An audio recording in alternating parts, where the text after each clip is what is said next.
You stole my heart of gold after my silver soul. Can you dig any deeper now? I gave you all I own, put you on this golden throne, but I'm a little stronger now. You cashed in on my promises, you know. How's it going, y'all? Welcome to another video. Today we're gonna be reviewing Seth's beautiful Audi S4 before he gets rid of it due to unfortunate circumstances. All right, guys, so this is a 2012 Audi S4 with the supercharged V6. This is a good friend of mine. His name is Seth.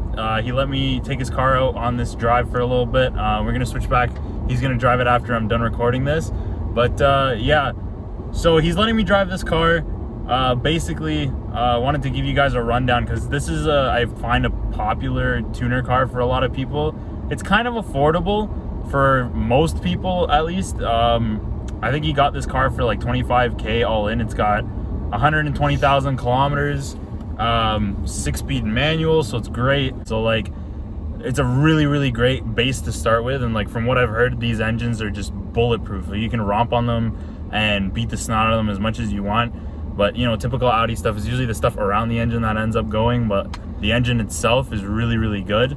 I know these cars on like a stage 2 plus tune just are crazy. Like, they're so fast. So it's a great car. It's super comfortable. Lots of comforts. Like, it's got all the leather seats, heated leather seats, full climate control. The sound system's great, built-in subwoofer, like the whole 9 yards. This car is just an amazing car to drive. I really like the Audi four-wheel drive systems and the Volkswagen four-wheel drive, like the 4Motion. I have a 2012 Golf R that I drive myself, and like, I love it. Like, personally, it's a great car.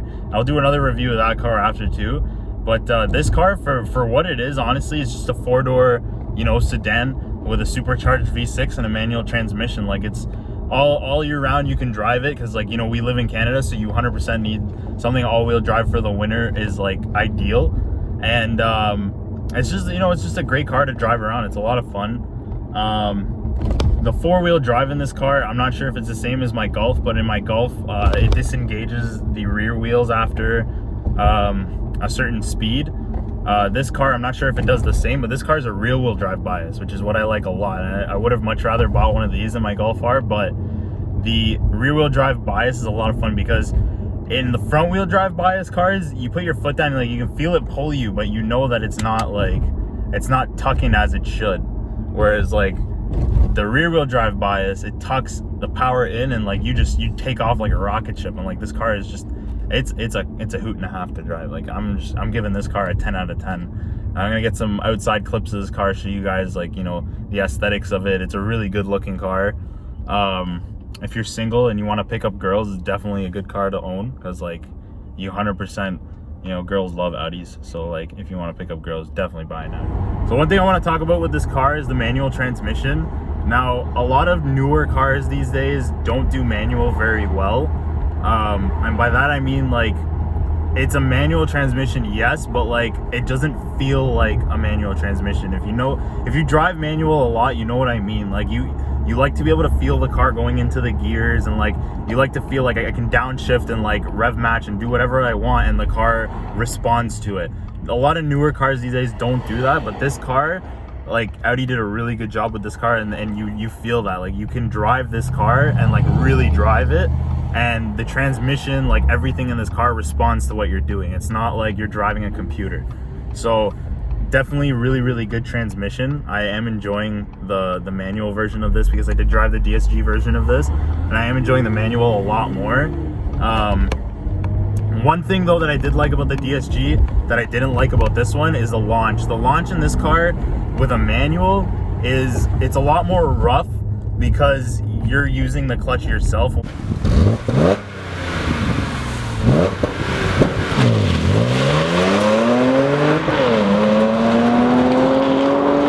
Dual clutch, you just like rev it up to 4K and just pop the brake pedal out and you take off like a fucking rocket ship. Like this thing launches hard with the DSG, but with the manual, I feel like you have to be careful because of the clutch, I guess, and like the axles and all that shit. But like, and the DSG, it just feels more seamless. It's a lot better of a launch. But that's just very, very minimal for how much better the manual is overall driving this car. So 100% I would spring for the manual rather than the automatic. I would say that about a lot of cars, but there are some cars that I do like the automatic better. The Golf R would be one of them. And I guess I'll talk about that more in the review that I do for that car. All right, so the back seats in this car is something else I wanted to talk about because they are very comfy. Surprisingly, it's not a very big four-door saloon car. Like it's not like a 7 Series or like an 8 Series. It's not like a big car.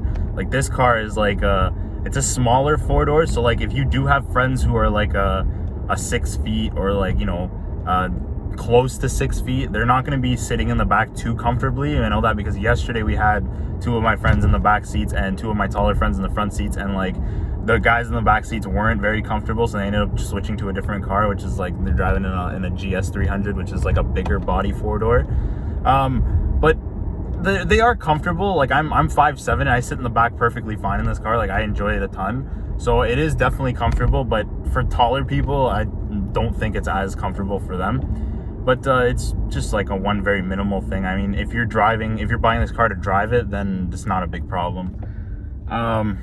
Another thing I wanted to talk about is the sound system in this car. Now, as I mentioned before, it comes with subwoofers built into the sound system, so you can actually fine-tune your sound system to the kind of music that you listen to, which I really enjoy, because driving, it would not be driving without some tunes, and like everybody's got to drive with tunes. And if you don't drive with tunes and you say, oh man, like I enjoy the engine better, like I want to listen to the engine, like I know engines sound great, and like this engine sounds great, and I'll get to that in a second, but the sound system in this car is great. Like just driving around, you can hear the engine with stock exhaust, with the music at like a solid like 6 or 7 on the volume scale, and you can hear your music and you can hear the engine, and like everything just kind of mixes in together and sounds proper. Like it sounds good in this car. You can hear the engine, the music, and you're driving.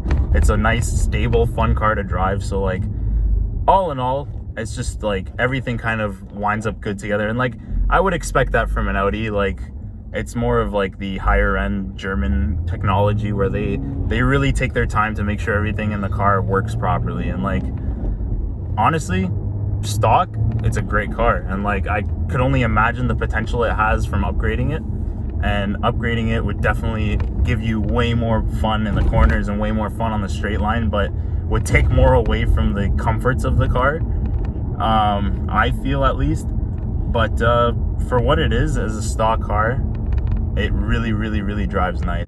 Another thing I want to mention, these cars have like driving modes. Now I'm not one too much to do this whole driving mode thing, because like a lot of people screw around with it, put it in dynamic or comfort or sport or whatever. But like that's the one thing that I don't like about this car, is that like for me to like drive the car, to tighten it up and like really enjoy it around the back roads, you have to put it into dynamic mode. And like I'm used to driving like 90s sports cars, I'm used to driving like old like JDM cars. Like I don't have to hop in my 300ZX and fucking push a button to put it into dynamic mode. I hop in my 300ZX, put my seatbelt on, and give her the beans, and it just goes.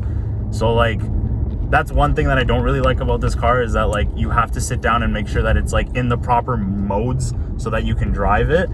But putting it in those modes, it still allows you to feel like you're driving the car. It's not so much the computer. All it does really is like tighten up the suspension, tighten up the accelerator, make it more responsive, and like it makes the car drive better. But I don't like it because I feel like you could just leave it in a dynamic mode to get from the get-go and just have it like drive good from the beginning, you know what I mean? Not so much like I have to put it into a mode to drive it better. But anyways, let's get to the engine part of this thing, because I like talking about the performance in cars. All right, so this engine, like I said before, is a V6 with a supercharger. Now this car, like you put your foot down, I'm gonna put my foot down right now, and you can roll through the gears and it just flies.